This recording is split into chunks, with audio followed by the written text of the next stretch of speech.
जय हिंद मेरे प्यारे साथियों, आप सभी का मेरे यूट्यूब चैनल पर एक बार फिर से स्वागत है। कैसे हैं आप सभी? आशा करते हैं आप लोग बहुत अच्छे होंगे और आपकी तैयारी भी बहुत अच्छे से चल रही होगी।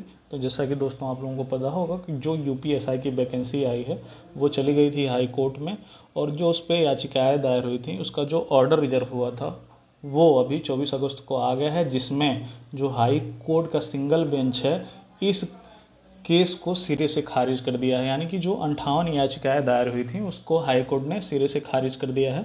तो बहुत सारे जो मेरे यूट्यूब सब्सक्राइबर हैं या मेरे व्यूवर हैं वो कह रहे थे कि सर उस केस की कॉपी दिखाइए। तो दोस्तों आप लोग देख सकते हैं कि ये उसी केस की कॉपी है जो हाई कोर्ट ने खारिज किया है। ये देखिए आपका केस नंबर है और ये WRIT। ये अगर आप खुद देखना चाहें तो आपको अपने क्रोम ब्राउज़र पे जाना है और वहाँ पे टाइप करना है हाई कोर्ट इलाहाबाद। तो वहाँ पे एक ऑप्शन आएगा केस स्टेटस देखने का, तो वहाँ पे आप ये डाल दीजिएगा और ये चीज़ 4924 ये केस का नंबर है और 2021 ये ईयर डालेंगे तो वहाँ से आप इस चीज़ को देख सकते हैं। यहाँ पे आप लोग देख सकते हैं कि जो दोस्तों केस था वो क्या हो चुका है, डिस्पोज्ड हो चुका है।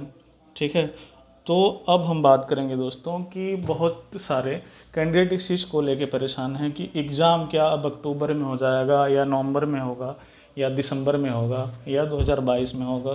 ठीक है, तो दोस्तों अभी जो बोर्ड है उसने ऐसी कोई भी सूचना जारी नहीं की है कि आपका एग्ज़ाम अक्टूबर में होगा या नवंबर में होगा या दिसंबर में होगा।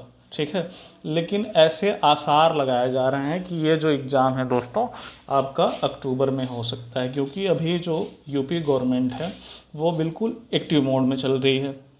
चुनाव उसके सर पे है और जाहिर सी बात है कि अपना उसको अगर वोट बैंक बढ़ाना है तो वो जितनी भी वैकेंसियाँ हैं उसको जल्दी जल्दी करा के ख़त्म करेगी। ठीक है, तो आपको इन चीज़ों पे बहुत ज़्यादा ध्यान नहीं देना है कि एग्ज़ाम कब होगा, अक्टूबर में होगा या नवंबर में होगा। बस एक अपना टारगेट सेट कर लीजिए कि हमें अपना एग्ज़ाम अगर अक्टूबर में आता है तो हमें अपनी जो तैयारी है उसको अक्टूबर तक कंप्लीट कर लेनी है। बस बात यहीं पे ख़त्म हो जाती है। अब इस चीज़ को बहुत ज़्यादा लेके नहीं परेशान होना है कि अक्टूबर में होगा कि नवंबर में होगा कि दिसंबर में होगा। ठीक है, जब एग्ज़ाम होना रहेगा तो होगा, लेकिन आपको क्या करना है, अपनी तैयारी करना है।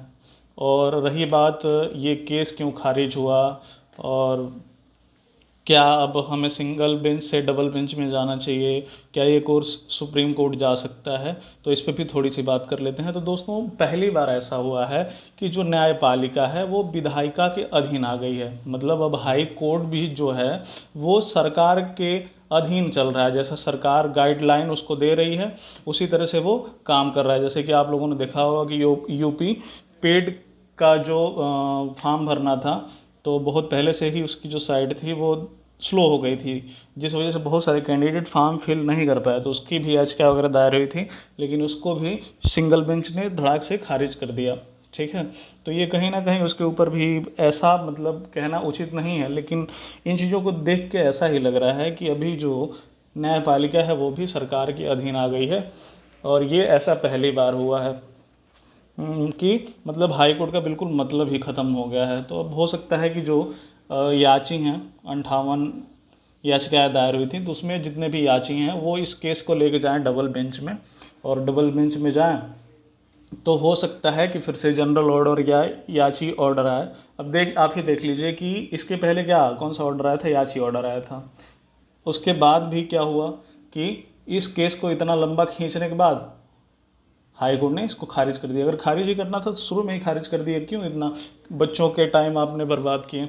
लेकिन अभी दोस्तों हम लोग क्या कर सकते हैं, डबल बेंच में नहीं मानेंगे तो बच्चे लेके जाएंगे सुप्रीम कोर्ट, और सुप्रीम कोर्ट जाएंगे तो हो सकता है वहाँ से कुछ न्याय मिले। हालांकि ये अब केस सुप्रीम कोर्ट में जाएगा तभी बच्चों को न्याय मिल पाएगा, क्योंकि अब ये जो भर्ती बोर्ड है बिल्कुल मनमाना कर रहा है और ऐसा लग रहा है कि ये एज में रिलैक्सेशन वगैरह नहीं देगा और जल्द से जल्द आपके एग्ज़ाम कंडक्ट करा देगा। ठीक है दोस्तों, तो बहुत ज़्यादा इन चीज़ों को लेके परेशान मत होइए। अगर आपने फॉर्म फिल किया है, आप अभी ओवर एज नहीं हुए हैं, तो इन चीज़ों पर बहुत ज़्यादा ध्यान मत दीजिए। बस फोकस्ड होकर तैयारी करिए, जब एग्ज़ाम होना होगा तो होगा। और जो भाई ओवर एज हो गए हैं, जो याची बने थे, उनको भी बहुत ज़्यादा नहीं परेशान होना है। बस आपको करना क्या है कि आप लोग जितना जल्द हो सके इस चीज़ को लेके डबल बेंच में चले जाइए, और अगर डबल बेंच में नहीं बात बनती है तो सुप्रीम कोर्ट में जाना लाजमी है। ठीक है दोस्तों, तो इस वीडियो में इतना ही। अगर ये हमारी वीडियो आपको पसंद आती है इसको लाइक करिए, हमारे चैनल को सब्सक्राइब करिए और वीडियो को ज़रूर शेयर करिए। धन्यवाद।